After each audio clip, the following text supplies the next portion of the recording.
So after the Astros, you get traded to the Cardinals in 72. And in June that season, you trailed only Tom Seaver and Steve Carlton in strikeouts by that point.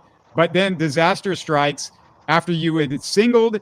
Now I'm going to point out that you were so fast that manager Red Shaney's regularly used you as a pinch runner. So this was not unusual for you to be on the base pass. Tell us what happened at that moment after you have a Luis Melendez double, if I've got this right. What happened Right. that sort of alters your career? Lou Brock was a hitter in front of Luis Melendez, and I blame Brock for my injury. He hit a long fly ball to right field that didn't go out of the ballpark, and it was caught at the wall. I said, Lou, you hit a home run. I don't get hurt. But Melendez, it was I don't know what the count was, but it was a running situation.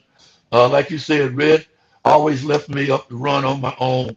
And so just so happened, when the pitcher, I think it was Ross Grimsley, threw the fastball, Melendez, I was off on the pitch. And Melendez, I could see in front of me, the ball was hit the left center field.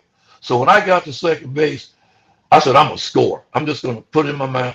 As I got to third base, the third base coach, Vern Benson, was holding up his hand, but I'd already been heading towards home plate, and I just kept right on going. We were always told, when in doubt, you don't know where the ball is, slide. So I slid. I came across home plate.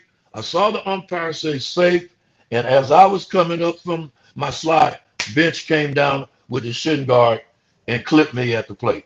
What happened to you physically at that point? What about that screwed your career up? What happened? I ran to the dugout. I tried to get back up. I fell to my face. They wrapped it up, and I had a posterior cruciate ligament tear. Were you just not the same after that? What happened? You know, back in them days, they were using screws, hammers, and nails to put you back together. They put me in a cast for 6 months.